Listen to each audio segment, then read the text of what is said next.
പത്തരമാറ്റിൽ ഇനി വരാനിരിക്കുന്ന നല്ലൊരു അടിപൊളി കിടുക്കൻ എപ്പിസോഡിൻ്റെ റിവ്യൂ ആണ് കേട്ടോ പറയുന്നത്. അങ്ങനെ വിഷൻ കൊടുത്തതിൻ്റെ ഏറ്റവും ലാസ്റ്റായിട്ട് നല്ലൊരു അടിപൊളിയായിട്ടുള്ള ഒരു ക്ലൈമാക്സ് സീൻ തന്നെയാണ് കേട്ടോ നടക്കാൻ പോകുന്നത്. അതായത് നമ്മുടെ നയന ദേവയാനിക്ക് കരൾ പകുത്തു നൽകി.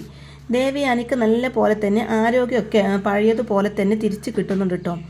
നയനക്കും ആദ്യമൊക്കെ കുറച്ച് ബുദ്ധിമുട്ടൊക്കെ ഉണ്ടായിരുന്നെങ്കിലും പിന്നീട് നയനക്കും ആരോഗ്യം പഴയ സ്ഥിതി പോലെ തന്നെ ആവുന്നുണ്ട്. അങ്ങനെ രണ്ടുപേരും ആരോഗ്യമൊക്കെ വീണ്ടെടുത്ത് വീട്ടിലേക്ക് തന്നെ തിരിച്ചു വരുന്നുണ്ട് കേട്ടോ. കുറേ നാളുകൾക്ക് ശേഷമാണ്, ഒരു നീണ്ട ഹോസ്പിറ്റൽ വാസത്തിന് ശേഷമാണ് നയനയും ദേവയാനിയും ഒക്കെ വീട്ടിലേക്ക് തിരിച്ചെത്തുന്നത്. അങ്ങനെ വീട്ടിലേക്ക് വരുന്ന ദേവയാനിക്ക് നമ്മുടെ നയനയോട് പ്രത്യേകം ഒരു സ്നേഹമൊക്കെ തോന്നി തുടങ്ങുന്നുണ്ട്. അവളാണല്ലോ കരൾ പകുത്തു നൽകിയത്. അതുകൊണ്ട് തന്നെ അവളോട് പ്രത്യേകം ഒരു ഇഷ്ടമൊക്കെ ദേവയാനിക്ക് ഉണ്ടാകുന്നുണ്ട്.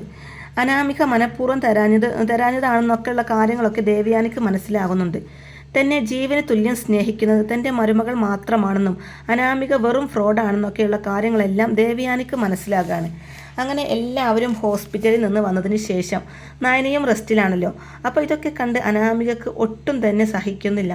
അനാമികയും അവളുടെ അമ്മയും പറയുന്നുണ്ട്, എന്തായാലും നയന നീ കൊള്ളാം, നീ ബുദ്ധിശാലിയാ, നല്ല കളിയാ നിൻ്റേത്. അല്ല, ഇതിന് നിനക്ക് കിട്ടുന്ന ലാഭം എന്താണെന്ന് ചോദിക്കുകയാണ്. അപ്പോഴേക്കും രേവതി പറയുന്നുണ്ട്, എന്ത് ലാഭമാണ് മോളെ, ഭർത്താവിന് MD സ്ഥാനമല്ലേ, ഈ സ്വത്തുക്കൾ മുഴുവനും മുത്തശ്ശൻ ഇവളുടെ പേർക്കല്ലേ എഴുതി വെക്കാൻ പോകുന്നത്, ഇത് തന്നെ ലാഭമല്ലേ, ഇതൊരു ചില്ലറ ലാഭമാണോ, കരൾ പകുത്തു നൽകിയാൽ എന്താ കുഴപ്പം, കോടികളല്ലേ കയ്യിൽ വരാൻ പോകുന്നത്, 5000-6000-ഓളം കോടികൾ കാണും എന്നൊക്കെ പറയാണ്. അപ്പോഴേക്കും മുത്തശ്ശൻ ചോദിക്കുകയാണ്, അല്ല രേവതി നീ എന്താ ഈ പറഞ്ഞു വരുന്നത്, നയനയും ദേവയാനിയും ഓപ്പറേഷനും പ്രശ്നങ്ങളും എല്ലാം കഴിഞ്ഞ് ഒന്ന് സമാധാനമായിട്ട് വീട്ടിൽ വന്നിരുന്നതേ ഉള്ളൂ, വന്ന് കയറിയതല്ലേ ഉള്ളൂ, അതിന് മുന്നേ പ്രശ്നങ്ങൾ ഉണ്ടാക്കുന്നത് എന്തിനാണെന്ന് ചോദിക്കുകയാണ് മുത്തശ്ശൻ. അപ്പോൾ അത് കേട്ട് രേവതി മിണ്ടാതെ നിൽക്കുന്നുണ്ട് കേട്ടോ.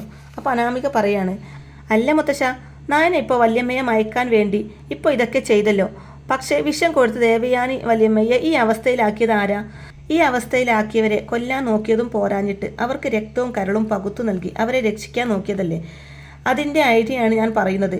രക്ഷിക്കാൻ നോക്കിയപ്പോൾ ശിക്ഷിക്കാൻ വന്നതൊക്കെ എല്ലാവരും മറന്നുപോയി.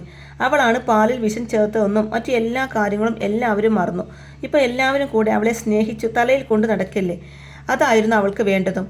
ഈ സ്വത്തുക്കൾ ഇതുപോലെ 10,000-6000 രൂപ കിട്ടുമെങ്കിൽ ഇവളല്ല, ഇവളുടെ അച്ഛൻ സമ്പാദിച്ചാൽ പോലും നടക്കില്ല. എത്ര വർഷം തല കുത്തി നിന്നാലും ഈ ജന്മം ഇവൾക്ക് ഉണ്ടാക്കാൻ പറ്റില്ല. അതിവൾക്ക് നന്നായിട്ടറിയാം. അതിനുള്ള എളുപ്പ വഴിയാണ് ഇവൾ ചെയ്തത്. കരളങ്ങ് പകുത്തു കൊടുത്താൽ അത് 5-6 മാസം കൊണ്ട് ശരിയാവും എന്ന് ഇവൾക്കറിയാം. ഒരു ജന്മം എടുത്താൽ കിട്ടാത്ത പണം 6-7 മാസം കൊണ്ടാണ് ഇവൾ ഉണ്ടാക്കാൻ ശ്രമിച്ചത് എന്ന് പറയുന്നുണ്ട് അനാമിക.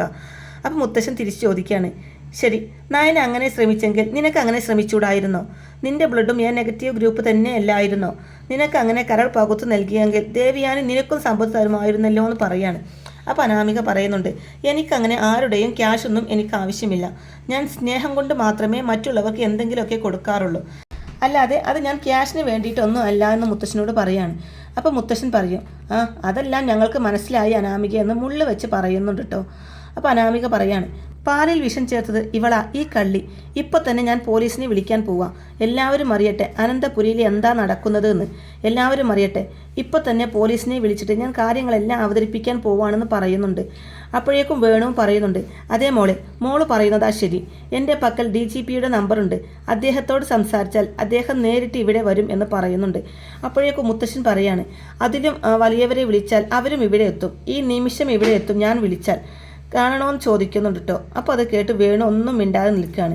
അപ്പോൾ അനാമിക പറയാണ്, അതല്ലേ മുത്തശ്ശ, വീടിനുള്ളിൽ ഇത്രയും വലിയ ക്രൈം നടന്നിട്ട് അതാരും അറിയാതെ ഒളിപ്പിച്ച് വയ്ക്കുന്നത് ശരിയാണോ, ഒരു ഗർഭിണിയായ പെൺകുട്ടിയെയാണ് കൊല്ലാൻ നോക്കിയിരിക്കുന്നത്, ഒരു കുഞ്ഞിനെയും ഒരമ്മയെയും, അത് വന്ന് ഭവിച്ചതോ മറ്റൊരാൾക്കും. അപ്പോൾ അങ്ങനെയുള്ളൊരു കാര്യം ആരെങ്കിലും ചെയ്താൽ അത് ആരാണെങ്കിലും അവർ പുറം ലോകം കാണരുത്, അവർ ജയിലിനുള്ളിൽ അടച്ചു പൂട്ടിക്കിടക്കണം, ഒരു സൗഭാഗ്യങ്ങളും ഇല്ലാതെ അവർ തൂക്കുശിക്ഷയ്ക്ക് വിതക്കണം എന്നൊക്കെ അനാമിക അവിടെ കിടന്ന് അലറി വിളിക്കുന്നുണ്ട് കേട്ടോ. അപ്പോഴേക്കും അവിടേക്ക് പാഞ്ഞടുക്കുന്നുണ്ട് കേട്ടോ ആദർശ്. ആറിയ തുരങ്കലിൽ അടയ്ക്കേണ്ടതെന്നൊക്കെ എനിക്കറിയാം, അത് ഞാൻ തന്നെ ചെയ്തോളാം എന്ന് പറയുന്നുണ്ട്. അപ്പോഴേക്കും അഭി അങ്ങോട്ടേക്ക് മാറി നിൽക്കുകയാണ് കേട്ടോ. അതെന്താന്ന് വെച്ചാൽ അഭി ഇതിനു മുമ്പ് സത്യങ്ങളെല്ലാം ആദർശിനോട് പറഞ്ഞിട്ടുണ്ടായിരുന്നു, അതായത് ആരാണ് പാലിൽ വിഷം ചേർത്തത് എന്നുള്ള കാര്യങ്ങളെല്ലാം തന്നെ.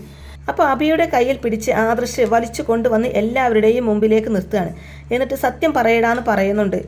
അപ്പോഴേക്കും അഭി എന്താ ആദർശേട്ടാന്ന് ചോദിക്കുമ്പോൾ, അല്ല എന്നോട് ഇന്നലെ രാത്രി നീ സത്യങ്ങളെല്ലാം തുറന്ന് പറഞ്ഞിരുന്നല്ലോ, ഞാൻ പിന്നെ നിന്നെ പൊതിരെ തല്ലുകയും ചെയ്തായിരുന്നല്ലോ. ആ കാര്യങ്ങളെല്ലാം ഇവിടെ എല്ലാവരുടെയും മുമ്പിൽ വെച്ച് പറയാനാ പറഞ്ഞത് എന്ന് പറയുന്നുണ്ട്. ആദർശ് പറയാണ്, ഇവിടെ ഇനി സത്യങ്ങളെല്ലാം പറഞ്ഞാൽ നിനക്ക് ശിക്ഷയിൽ നിന്ന് ഞാൻ ഇളവ് തരാം, അല്ലെങ്കിൽ നീയും പോകും പ്രതിസ്ഥാനത്തേക്ക് എന്ന് പറയാണ്. അപ്പോൾ അനാമിക ഓർക്കാണ്, ഇയാൾ എന്തായി പറയാൻ പോകുന്നത് എന്ന്. ഈ സമയം അഭി പറഞ്ഞു തുടങ്ങാണ്, മുത്തശ്ശി എന്നോട് ക്ഷമിക്കണം. അന്ന് പാലിൽ വിഷം ചേർത്തത് അനാമികയും അവളുടെ അമ്മയും കൂടിയാണെന്ന് പറയുന്നുണ്ട്. ഇത് കേൾക്കുന്നതും വേണുവും അനാമികയും രേവതിയും ഞെട്ടിപ്പോകുന്നുണ്ട് കേട്ടോ. എന്നിട്ട് അനാമിക പറയാണ്, പച്ചക്കള്ള മുത്തശ്ശ ഇവൻ ഈ പറയുന്നത്. നീ കണ്ടോടാ ഞാൻ പാലിൽ വിഷം ചേർക്കുന്നത് എന്ന് ചോദിക്കുകയാണ് കേട്ടോ. അന്ന് ഞാനും അമ്മയും സംസാരിച്ചു കൊണ്ടിരിക്കുമ്പോഴാണ് ഇവർ തമ്മിൽ സംസാരിക്കുന്നത് ഞാൻ കേൾക്കുന്നത്. അന്ന് നവ്യ പായസം മാറ്റി വെച്ചതിന് ദേഷ്യം, പായസത്തിൽ വിഷം ചേർത്തത് ഇവർ തന്നെയാണ്. അത് നവ്യ കണ്ടുപിടിച്ചു. നവ്യ അത് മാറ്റിവെച്ചു. അന്ന് ഇവർ 3 പേരും ബാത്റൂമിൽ തന്നെ ചിലവഴിച്ചല്ലോ. അതിൻ്റെ ദേഷ്യം തീർക്കാൻ, അവരെ ഇട്ട് ഓടിച്ചതിനുള്ള ദേഷ്യം തീർക്കാൻ വേണ്ടി നവ്യയോട് അവർ ചെയ്ത പ്രതികാരമാണത്. എല്ലാ ദിവസവും രാത്രിയിൽ നയന പാലെടുത്ത് തിളപ്പിച്ച് അത് തണുപ്പിച്ചതിന് ശേഷം നവ്യക്ക് കൊണ്ടുകൊടുക്കും എന്ന് ഇവർക്കറിയാമായിരുന്നു. അങ്ങനെ ഇവർ അന്ന് രാവിലെ പുറത്തേക്ക് പോയി. ഇവളുടെ അച്ഛനാണ് ആ ഒരു മരുന്ന് ഇവർക്ക് കൊണ്ടുവന്ന് കൊടുത്തത്. അങ്ങനെ ആ മരുന്ന് കൊണ്ടുവന്ന് പാലിൽ അനാമികയാണ് ചേർത്തത് എന്ന് പറയുന്നുണ്ട് അഭി. പക്ഷേ ഇവരുടെ പ്രതീക്ഷകളെല്ലാം തെറ്റിപ്പോയി. അന്ന് രാത്രി ആ പാൽ കുടിച്ചത് നവ്യ അല്ലായിരുന്നു, പകരം അമ്മായിയാണ് ആ പാൽ കുടിച്ചത് എന്ന് പറയുന്നുണ്ട് അഭി. പക്ഷേ ഇവരാ സംഭവം അറിയുന്നത് അമ്മായിയെയും കൊണ്ട് ഹോസ്പിറ്റലിൽ പോവാൻ നേരമാണ്. ആ പാല് മാറി കുടിച്ചത് അമ്മായിയാണ് എന്ന്. അപ്പോഴേക്കും അങ്ങോട്ട് മുത്തശ്ശൻ വന്നിട്ട് അബിയുടെ കരണക്കുറ്റി നോക്കി ഒരെണ്ണം പൊട്ടിക്കുകയാണ് കേട്ടോ. ഇത്രയും കാര്യങ്ങളെല്ലാം നീ അറിഞ്ഞിട്ട് നീ നേരത്തെ എന്താടാ പറയാതിരുന്നതെന്ന് ചോദിക്കുകയാണ്. അപ്പോഴേക്കും ആദർശ് പറയാണ്, അതിൻ്റെ മറുപടിയും കൂടെ പറഞ്ഞു കൊടുക്കടാന്ന് പറയുന്നുണ്ട്. അപ്പോൾ നവ്യ പറയാണ്, അല്ല ആദർശേട്ടാ ഞാൻ പറയാം അതിൻ്റെ മറുപടി. മുത്തശ്ശ, അന്ന് ഞാൻ മുത്തശ്ശനോട് പറഞ്ഞില്ലേ. അപ്പോൾ മുത്തശ്ശൻ എന്താ പറഞ്ഞത്? തെളിവുകളില്ലാതെ പറയാൻ പാടില്ലെന്ന്. ഇപ്പോൾ തെളിവുകളെല്ലാം അവൻ്റെ വായിൽ നിന്ന് തന്നെ കേട്ടല്ലോ. സംഭവം എന്താണെന്ന് ഞാൻ പറയാം. ഇവനും ഇവൻ്റെ അമ്മയും കേട്ടു കാണും ഇവർ വിഷത്തെക്കുറിച്ച് സംസാരിക്കുന്നതും എന്നെയും എൻ്റെ കുഞ്ഞിനെയും കൊല്ലാൻ പ്ലാൻ ചെയ്യുന്നതും. അങ്ങനെയാണെങ്കിൽ ചുളിവിൽ ഇവർക്ക് കാര്യം നടപ്പിലായി കിട്ടുമല്ലോ എന്ന് ഇവനും ഇവൻ്റെ അമ്മയും കരുതി. അങ്ങനെയെങ്കിലും എൻ്റെ ശല്യം ഒഴിവായി കിട്ടുമല്ലോ എന്ന്. അതിനുവേണ്ടി ഇവൻ എന്നോട് ഭയങ്കര സ്നേഹം അഭിനയിച്ചു. വൈകുന്നേരം ഞാൻ മരണവേദന കൊണ്ട് പുളയുന്നത് കാണാൻ വേണ്ടി, എൻ്റെ കുഞ്ഞ് നഷ്ടപ്പെടുന്നത് കാണാൻ വേണ്ടി അമ്മയും മോനും കാത്തിരിക്കുകയായിരുന്നു. അന്ന് ഇവൻ എന്നോട് സ്നേഹം കാണിച്ച് അഭിനയിച്ചത്. പിറ്റേ ദിവസം അമ്മായിക്കാണ് അത് സംഭവിച്ചത്. എനിക്കൊന്നും സംഭവിച്ചില്ലെന്നറിഞ്ഞപ്പോൾ പിന്നീട് അവൻ എന്നോട് ദേഷ്യം കാണിച്ചത് എന്ന് പറയുന്നുണ്ട് നവ്യ. ഇതല്ലേടാ സത്യം ചോദിക്കുന്നുണ്ട് നവ്യ. അപ്പോൾ അബി ഒന്നും മിണ്ടാതെ തല കുനിച്ച് നിൽക്കുകയാണ്. അബിയുടെ കരണക്കുറ്റി നോക്കി അബിയെ ഒന്ന് കൊടുക്കുന്നുണ്ട് കേട്ടോ. നാണമില്ലേടാ നിനക്ക്? നിന്റെ കുഞ്ഞ ഈ വയറ്റിൽ കിടക്കുന്നത്. ഇത്രക്കും വൃത്തികേടായി പോയല്ലോ നീ. ആ കുഞ്ഞിനെ ഒന്ന് കാണാനോ ഒന്ന് തൊടാനോ പോലും ആഗ്രഹിക്കുന്നില്ലല്ലോ. വേണ്ട, നിന്റെ ഭാര്യയാണ്, നീ താലി കെട്ടിയ ഭാര്യയാണ് എന്നുള്ള പരിഗണനയെങ്കിലും എനിക്ക് തരാലോ. ഗർഭിണിയായ സാധാരണ ഒരു മനുഷ്യ സ്ത്രീ ആണെങ്കിലും നിനക്ക് കരുതിക്കൂടായിരുന്നോ? ഇത്രയും ചതിവളുമാർ ചെയ്യുമ്പോൾ അതിന് നീയും കൂട്ടുനിന്നില്ലോ എന്ന് ചോദിക്കുകയാണ് കേട്ടോ അബിയാണെങ്കിൽ ഒന്നും മിണ്ടാതെ തല കുനിച്ച് നിൽക്കുകയാണ്. അപ്പോഴേക്കും മുത്തശ്ശി പോയിട്ട് ജലജയ്ക്കിട്ട് ഒരെണ്ണം പൊട്ടിക്കുന്നുണ്ട്. എന്നിട്ട് പറയുന്നുണ്ട്, നിന്നെ പോലെ തള്ളയ ഇവൻ്റെ ഏറ്റവും വലിയ ശാപം. നിന്റെ സ്വഭാവം നന്നായിരുന്നെങ്കിൽ നിന്റെ മോൻ്റെ സ്വഭാവം ഒരിക്കലും ഇങ്ങനെ ആവില്ലായിരുന്നു. നിന്റെ വളർത്തുദോഷം, നിന്റെ സ്വഭാവമാണ് എല്ലാത്തിനും കാരണം. എവിടുന്നോ വലിഞ്ഞു കയറി വന്ന നിന്നെ ഇത്രയും കാലം പൊന്നുപോലെ നോക്കിയതാ ഞാനും ഇദ്ദേഹവും ഒക്കെ ചെയ്ത തെറ്റ്. അത് ഇന്നത്തോടു കൂടി അവസാനിപ്പിച്ചു. ഇനി നിന്നെ നോക്കാൻ ഞങ്ങൾക്ക് പറ്റില്ല. നിന്നെ വിവാഹം കഴിപ്പിച്ചു തന്ന് നിന്റെയും മക്കളുടെയും കാര്യങ്ങളെല്ലാം ഞങ്ങൾ നോക്കി. നിന്നെയും മക്കളെയുമാണ് ഞങ്ങൾ പൊന്നുപോലെ നോക്കിയത്. എന്തെങ്കിലും കുറവ് ഞങ്ങൾ വരുത്തിയിട്ടുണ്ടോ? പിന്നെ നിനക്ക് എന്തിൻ്റെ കേടാ? എന്തിനു വേണ്ടിയിട്ടാണ് നീ ഇങ്ങനെയൊക്കെ ചെയ്തതെന്ന് ചോദിക്കുകയാണ് കേട്ടോ. ഇഷ്ടപ്പെടാതെ വന്ന മരുമകളാണെങ്കിൽ പോലും അവളുടെ വയറ്റിൽ വളരുന്നത് നിന്റെ മകൻ്റെ കുഞ്ഞാ, അതായത് നിന്റെ പേരക്കുട്ടി. അതിൻ്റെ മുഖം പോലും കാണണമെന്ന് നിനക്ക് തോന്നിയില്ല അല്ലേ? എന്ത് നശിച്ച ജന്മാടി നിൻ്റെയൊക്കെ. നിൻ്റെ മകനെ ഇതുപോലെ ഞാൻ നിൻ്റെ വയറ്റിട്ട് കൊന്നിരുന്നെങ്കിൽ നീ സഹിക്കുമായിരുന്നോ എന്ന് പൊട്ടിത്തെറിച്ചുകൊണ്ട് ചോദിക്കുന്നുണ്ട്. അപ്പോൾ ജലജയും ഒന്നും മിണ്ടാതെ തല കുനിച്ച് നിൽക്കുകയാണ്. മുത്തശ്ശി വീണ്ടും പറയുന്നുണ്ട്, മതി, ഇറങ്ങിക്കോ, ഇതെൻ്റെ തീരുമാനമാണ്, ആരും മറുത്തൊന്നും പറയണ്ട. ജലജയും അബിയും ഈ നിമിഷം ഇവിടുന്ന് ഇറങ്ങിക്കോണമെന്ന് പറയുന്നുണ്ട്. മറുത്തൊന്നും പറയാൻ പറ്റാതെ ജലജിയും അബിയും അനന്തപുരി വീട്ടിൽ നിന്ന് ഇറങ്ങിപ്പോവാണ്. ഈ സമയം മുത്തശ്ശി അനാമികയുടെ അച്ഛനോട് അമ്മയോട് ചോദിക്കുകയാണ്, എന്താ നിങ്ങളോട് ഇനി പ്രത്യേകിച്ച് പറയണോ എന്ന് ചോദിക്കുന്നുണ്ട്. അപ്പോൾ മുത്തശ്ശൻ പറയുന്നുണ്ട്, പോലീസുകാർ വരട്ടെ, അയാൾ DGPയെ വിളിക്കുകയാണെന്നല്ലേ പറഞ്ഞത്. DGP വന്നിട്ട് 3 പേരെയും ഒരുമിച്ച് കൊണ്ടുപോട്ടെ. 3 പേർക്കുള്ള ശിക്ഷ ഞാൻ വാങ്ങിച്ചു കൊടുത്തോളാമെന്ന് മുത്തശ്ശൻ പറയുന്നുണ്ട്. അപ്പോൾ മുത്തശ്ശി പറയാണ്, അങ്ങനെ ചെയ്താൽ നമുക്കും കൂടെ നാണക്കേടാ. ഇമ്മാതിരി ജന്തുക്കളെയാണല്ലോ ഈ വീട്ടിലേക്ക് അയറ്റിയത് എന്ന് പറഞ്ഞിട്ട് എല്ലാവരും നമ്മളെ നേർക്ക് കാർക്കിച്ചു തുപ്പും. അത് വേണ്ട. അതുകൊണ്ട് മര്യാദക്ക് 3 എണ്ണം ഇപ്പോഴേ ഇവിടെ നിന്ന് ഇറങ്ങിക്കോ. അല്ല, നിനക്കെന്തെങ്കിലും പറയാനുണ്ടോ? അല്ല, നിനക്കെന്തെങ്കിലും എതിർപ്പുണ്ടോ എന്ന് ചോദിക്കുമ്പോൾ, ഇല്ല മുത്തശ്ശി, ഇങ്ങനെ കൊല്ലാൻ മടിയില്ലാത്ത ഒരാൾ രാത്രി എന്നെ ശ്വാസം മുട്ടിച്ച് കൊല്ലില്ലെന്ന് ആരറിഞ്ഞു? നമുക്കെല്ലാം രാത്രി അത്താഴത്തിൽ വിഷം തന്നിട്ട് ഈ സ്വത്തുക്കളെല്ലാം അടിച്ചു മാറ്റാൻ വേണ്ടി ഇവളുമാര് നമ്മളെ കൊല്ലില്ലെന്ന് ആര് പറഞ്ഞു? മകൾക്കൊത്ത അമ്മയും അച്ഛനും, അബിയേക്കാളും വൃത്തികെട്ട മനസ്സായി ഇവളുടെ എന്നൊക്കെ പറഞ്ഞ് അനിയും കൈയൊഴുകിയാണ്. മുത്തശ്ശൻ ചോദിക്കുന്നുണ്ട്, എന്താ ജാനകി, നിനക്കെന്തെങ്കിലും പറയാനുണ്ടോ? ഇതൊക്കെ കേട്ടിട്ട് ഇത്രയും നാളും തലയിൽ കൊണ്ട് നടക്കായിരുന്നില്ലേ നീ ഇവളെ? ഇപ്പോൾ എന്താ, നിനക്ക് എന്തെങ്കിലും പറയാനുണ്ടോ എന്ന് ചോദിക്കുകയാണ്.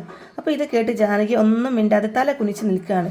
അജയൻ പറയാണ്, ആരോടും ഒന്നും ചോദിക്കാൻ നിൽക്കേണ്ട അച്ഛ. അച്ഛൻ്റെയും അമ്മയുടെയും തീരുമാനം തന്നെയാണ് നല്ലത്. 3 എണ്ണത്തിനെയും ഇപ്പം തന്നെ പോലീസിൽ പിടിച്ചേൽപ്പിക്കണം, അല്ലെങ്കിൽ ചാട്ടമാറ് കൊണ്ട് അടിച്ചിറക്കി വിടണം, കഴുത്തിന് പിടിച്ച് തള്ളി വിടണം എന്നൊക്കെ പറയുന്നുണ്ട്. ദേവയാനി പറയാണ്, അതെ, ഇത്രയും കാലം എല്ലാവരെയും സ്നേഹിച്ച് കൊല്ലുന്ന പോലെ അവൾ വശത്താക്കി. എല്ലാവരെയും അവൾ മനഃപൂർവ്വം കൊല്ലായിരുന്നു. ഇനി ഇവിടെ നിൽക്കാൻ പാടില്ല ദേവയാനിയും പറയുന്നുണ്ട്. അങ്ങനെ മുത്തശ്ശൻ പറയാണ്, എത്രയും പെട്ടെന്ന് ഇവിടുന്ന് ഇറങ്ങിപ്പോയില്ലെങ്കിൽ അടുത്ത് ഞാൻ പോലീസിനെ ആയിരിക്കും വിളിക്കുന്നത്. 3നെയും തല്ലി ഇറക്കി കൊണ്ടുപോകും ഇവിടുന്ന് എന്നൊക്കെ പറയുന്നുണ്ട് കേട്ടോ. അങ്ങനെ 3 പേരും തലയും കുനിച്ച് അനന്തപുരി തറവാട്ടിൽ നിന്ന് ഇറങ്ങി പോകുന്നൊക്കെ ഉണ്ട് കേട്ടോ.